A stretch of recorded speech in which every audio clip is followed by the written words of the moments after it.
আসসালামু আলাইকুম প্রিয় জনগণ। আসলে দেখুন, কিছু কথা বলার জন্য আসছি যে বাংলাদেশের শিক্ষার্থীদের কোনো মূল্য নাই।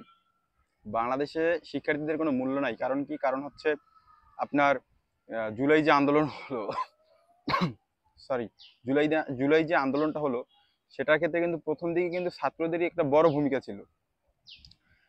কিসের ভূমিকা ছিল? কারণ যে কোটা আন্দোলনের ক্ষেত্রে ছাত্ররা সবাই মাঠে নেমে আসছে। কারণ ছাত্ররা একটা বঞ্চিত ছিল। কারণ দেখা যাইতেছে যে আহ, স্বৈরাচার শেখ হাসিনা কোটাদার মানে তার প্রিয় লোকদের, মানে কোটা মানেই তো প্রিয় লোকদেরকে চাকরি দেওয়ার একটা ব্যবস্থা করবে, এই তো এর জন্যই তো মানুষ সব নেমে আসছিল, ছাত্ররা। কিন্তু এখন যা দেখা যাইতেছে কুয়েটে যে ছাত্রদের উপরে যে হচ্ছে, ছাত্ররা যে অনশন করতেছে কুয়েট ভিসির পদত্যাগের জন্য, কিন্তু সেটা কেন মানা হচ্ছে না কেন? আবারও কি আমরা স্বৈরাচারের একটা ফ্যাসিস্ট কালচারের ভিতরে ঢুকতেছি? আচ্ছা, ছাত্ররা যেটা চায় না সেটা কেন তাদের উপর জোর করে চাপিয়ে দেওয়া হবে? কুয়েটে যে সন্ত্রাসী স্টাইলে যে আক্রমণ করলো ছাত্র দলের ছেলেরা সাধারণ শিক্ষার্থীদের উপর, সেক্ষেত্রেও তো কোনো বিচারের বা কোনো বিষয় আমরা দেখতে পাইতেছি না।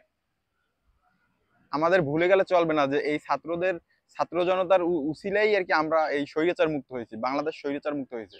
বাংলাদেশের মানুষ এখন স্বাধীনভাবে এই মুক্ত খোলা আকাশের নিচে জীবনযাপন করতেছে, একেবারে বিনা চিন্তায় বা বিনা ভয়ে তাদের মত প্রকাশ করার স্বাধীনতা পাচ্ছে। এটা আসলে আমরা যদি অকৃতজ্ঞ হই, আমরা হচ্ছে বড়ই অকৃতজ্ঞ জাতি। অকৃতজ্ঞ হই দেখেই আমাদের উপর বারবার এরকম স্বৈরাচার চেপে বসে। আর আমরা যে এই অকৃতজ্ঞ হচ্ছি না, তারপর এই যে ছাত্রদেরকে দাম দিচ্ছি না বা যত কিছু আবার ফ্যাসিস্টের দিকে যাচ্ছি, আসলে সামনে আরো ভয়াবহ হবে। সামনে যারাই ফ্যাসিস্ট একটা পায়তারা করার চেষ্টা করবে, তাদের পরিণতি হবে ভয়াবহ। এবং ডক্টর ইউনূসকে বলবো, আপনি তো 2000 রক্তের বিনিময়, 2000 শহীদের রক্তের উপর দিয়ে ইন্টারিম গভর্নমেন্ট হয়েছে। এটা আপনারা যদি ছাত্রদের পক্ষে না থাকেন বা দাবি আদায়ের পক্ষে না থাকেন, তাদেরকে সাহায্য না করেন, সেটা কি কিভাবে হয়? এটা কি ভালো দেখায়? ছাত্ররা অনশন করতেছে, অসুস্থ হয়ে পড়তেছে, কিন্তু তাদের মানে কোনো দৃষ্টিগোচর হচ্ছে না। এটা তো আসলে খুবই দুঃখজনক এবং হতাশাজনক। জুলাই অভ্যুত্থানের পরে অ্যাটলিস্ট ছাত্ররা হচ্ছে আমাদের দেশের অ্যাসেট, এদের ভবিষ্যৎ। এদেরকে যদি আমরা এরকম অবহেলা করি, তাহলে আর কি দেশের পরিণতি খুবই ভয়াবহ হবে, খুবই ভয়াবহ হবে। আমাদেরকে মেধাবী স্টুডেন্টদেরকে মূল্যায়ন করা উচিত, ঠিক আছে?